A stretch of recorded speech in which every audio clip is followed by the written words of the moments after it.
예수와 하나 되기 91번째 세상에서 믿음을 보겠느냐. 누가복음 18장 8절.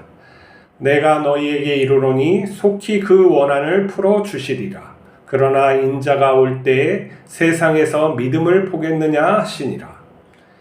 예수님은 항상 기도하고 낙심하지 말 것을 과부와 불의한 재판장의 비유로 말씀하십니다.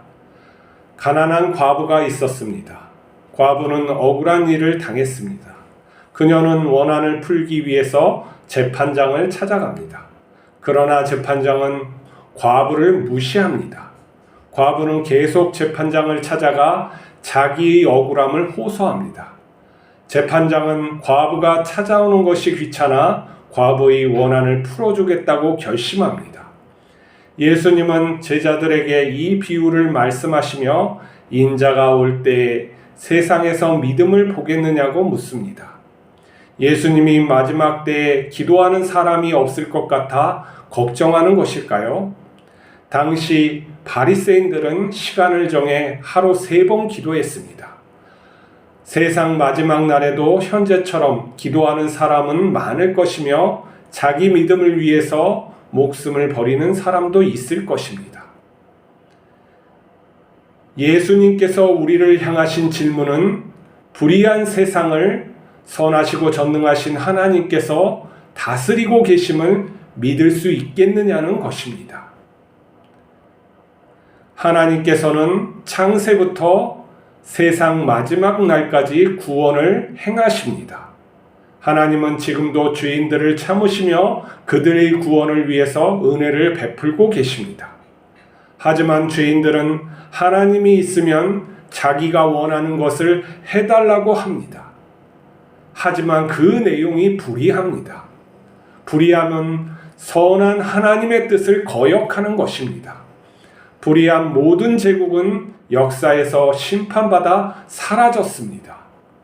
모든 사람은 결국 죽을 것입니다. 그러나 인간의 죽음은 끝이 아닙니다. 사람의 영혼은 선악간에 심판받습니다. 세상 끝은 오직 하나님의 자녀와 그의 나라만 남게 될 것입니다. 예수님은 우리에게 그것을 믿으라는 것입니다. 하나님이 없는 세상은 혼돈합니다. 각자가 주인이 되고 주체가 되어 살아가야 합니다. 그래서 사람들은 자기 식대로 살아가고 또 그것을 즐깁니다. 근데 하나님께서는 하나님의 뜻대로 피조물이 살기를 원하십니다. 하나님의 뜻이 선하기 때문입니다. 그러면 우리는 믿지 않는 사람들은 하나님이 왜 선한지, 이 세상에 고통이 있는데 이 고통이 왜 선한 하나님으로부터 나와 있는지, 그 고통이, 그 악이 왜 하나님께서 소멸하지 않는지 그렇게 얘기를 합니다. 전능하시고 선하시다면 그것을 지금 당장 해야지 않겠느냐 하는 것입니다. 일리 있는 말입니다. 근데 우리는 피조물이고 하나님의 뜻은 하나님이 결정하는 것도 또한 우리가 하나님을 경외해야 되는 피조물의 입장에서 당연한 겁니다. 그러면 하나님께서 악을 그대로 두고 보시느냐 아니면은 악을 심판하는 것이냐, 이걸 또한 봐야 합니다. 그리고 더 중요한 것은 인간의 삶이 이것이 끝이냐 아니면 하나님의 뜻이 있는 또한 세계, 사후 세계가 있느냐, 이걸 또한 봐야 되는 것이죠. 그리고 이것을 안다는 것은 말씀을 보는 것인데, 이 말씀은 무엇이냐면 하나님을 만났던, 그리고 하나님으로부터 계시받은 그 사람들이 성경을 통해서 말을 해주고 있는 겁니다. 그리고 이 말씀의 최종 목적은 구원이며 그 구원을 이루신 분은 예수 그리스도라는 말씀인 것이죠. 이 구원, 선함, 그리고 하나님의 영원하심, 이것을 말씀을 통해서 우리는 이해를 하는데, 이 이해는 우리의 이해일 뿐이죠. 이것을 우리가 삶에서 하나님이 살아계심을 체험할 때 이 이해들은 참으로 나의 믿음이 되어서 그것을 믿고 사는 것입니다. 오늘 불의한 재판장이 있다고 합니다. 세상에서 재판장은 선악을 구분하는 사람입니다. 선악의 판단자입니다. 우리의 이성이라고 할 수 있어요. 여기 가난한 과부라는 것은 그 당시에 가난하고 어떠한 의지할 데 없는 극히 약한 사람입니다. 그러니까 이 세상의 주인이라 할 수 있는 재판장과 천한 것의 관계라고 할 수 있겠죠. 그 당시에. 그런데 이 과부가 재판장에게 계속 와서 자기의 억울함을 얘기합니다. 근데 세상은 할 일도 많고 중요한 사람들이 처리할 것도 많은데 이 하찮은 거에서는 자기가 시간을 내어줄 수 없는 그 생각을 들었던 것 같습니다. 우리가 현실에도 그렇지 않습니까? 돈이 없는 사람이 돈이 있는 사람하고 재판을 할 때 대부분 지게 되겠죠. 왜냐하면 많은 재물을 통해서 아주 영향력 있는 변호사들을 사서 똑같이 겨루게 되면은 아무래도 이 영향력 있고 지혜롭고 이런 사람들이 이기게 되는 건 당연합니다. 근데 그것이 정의가 아니래도 이길 수 있는 확률이 더 많아지는 거죠. 특히 뭐 재물에 관한 소송은 더 그렇습니다. 근데 하나님께서 그것을 보고만 계시지는 않는다는 것이죠.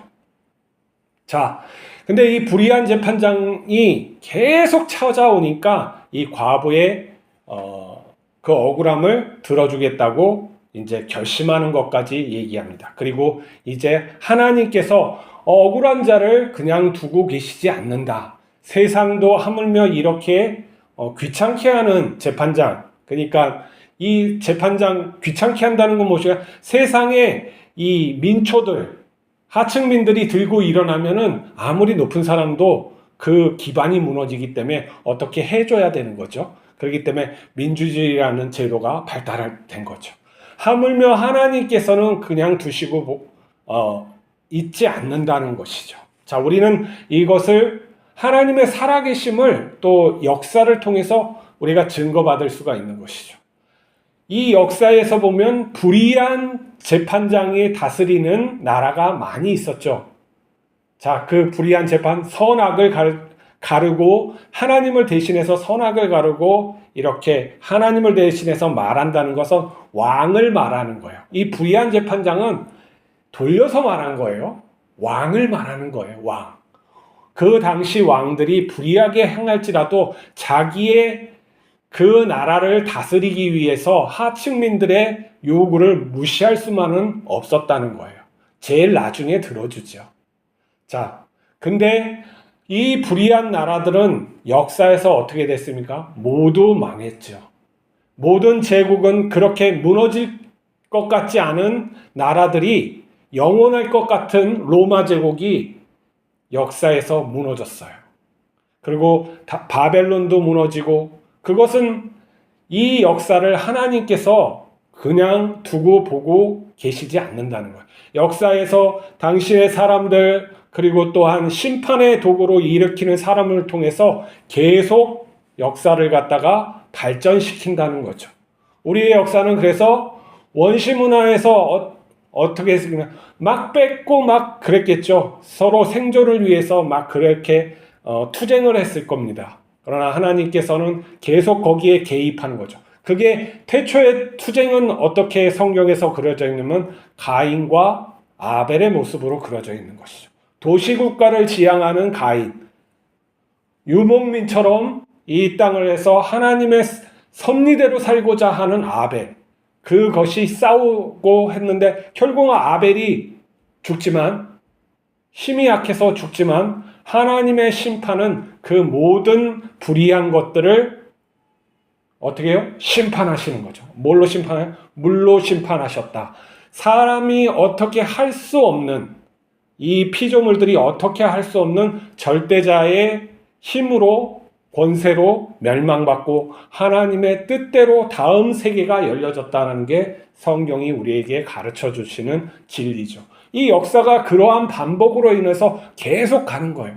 그렇지만 이 사람은 그 하나님을 갖다가 믿는 사람도 있지만 믿지 않는 사람들, 아니면은 믿어도 자기의 뜻대로 하나님을 조종하고 자기의 편의대로 믿으려고 하는 사람들이 많아서 불의한 세상은 끊임없이 우리 앞에 진행되고 있는 것이죠. 우리가 이러한 세상에서 살다 보면 억울한 일을 당할 수가 있죠. 그 억울함을 하나님이 몰라주신다고 해서는 안 돼요. 하나님께서는 분명히 그 사실을 인지하지만은 그것을 하나님의 뜻대로 될 때까지 기다리고 계시는 거죠. 그 하나님의 뜻은 무엇입니까? 모든 사람이 구원받는 그러한 것을 지향하겠죠. 하나님께서는. 그리고 또한 그 불의하게 죄를 지은 사람을 회개할 기회를 주신 거죠. 그러나 이 억울함을 당한 사람을 그냥 두시지는 않는 것이죠. 그걸 바꿔놓으시기도 합니다. 그것이 또 역사에서 나타났죠. 로마 제국이 기독교를 핍박했는데 그 작은 기독교가 점점점 커져서 로마를 전복시키는 일이 일어난 것이죠. 그렇지만 그 전복시키는 게 의로 됐지만 그 후손들이 또 불의하게 하나님을 섬김으로써 또 타락하고 역사에서 사라지는 것을 볼 수가 있어요. 이게 무한히 반복되는 것처럼 여겨지죠. 하지만 우주의 시작이 있듯 우리의 역사도 마지막이 있고 우리가 태어났듯 또한 우리도 마지막이 있습니다. 하나님께서 예수 그리스도를 보내주시는 그 마지막 날에 우리는 다 죽었던 모든 것들이, 영혼을 가졌던 모든 것들이 부활하여 하나님 앞에 서는 것이죠. 그리고 그의 행위대로, 그의 믿음대로 하나님은 선악간에 심판하시는 거예요. 그 심판은 불로 심판하시는 것이고 또 분리됨으로, 완전한 분리됨으로 심판하는 것이죠. 가인이 하나님이 싫어서 떠났듯 죄인들은 하나님이 이제는 그들과 멀어질 차례인 거죠. 아무리 기회를 주고, 성경에서 보면은 죽는 자들까지, 베드로서에 보면 죽는 자들에게까지 복음이 전파됐다고 하는 것을 보면은 하나님은 무한히 기회를 주시지만 맨 마지막에는 이제 하나님이 중심이 돼서 가르시는 거죠. 심판하시는 거예요. 그래서 영원히 분리되게 하는 것이 심판이고 지옥이라는 것을 알 수가 있어요. 자, 우리가 살아갈 때 이러한 끝에 있는 그 믿음을 가지고 살아가야지 힘이 있는 거예요. 그 믿음을 잃어버리고 이 당면한 현재, 나의 문제, 거기에만 매몰되어서 하면은 하나님이 이 불의한 세상을 두고 보시는구나, 그렇게 생각하는 거야. 그렇지 않아요. 하나님은 우리의 인생 속에서 개입해서 선하게 인도하셨으며 또 세상을 가만히 두고 계시지 않아요. 명분이 있는 그런 것이 아니에요. 하나님을 믿지만은 거짓되게 믿는 모든 제국들은 다 망했어요. 진리만이 남는 거예요. 오직 옳음만이 남고 하나님의 뜻하심만이 이 세계를 새로 창조하는 것이죠. 우리가 그 창조에 들어감을 믿으시기 바랍니다. 세상에 어떠한 불의한 재판장, 왕이라도 우리를 이길 수는 없어요. 우리는 지지 않는 것입니다. 그리스도인은 죽지 않아요. 죽어도 살겠고 살으면 영원히 사는 것입니다. 기도하시겠습니다.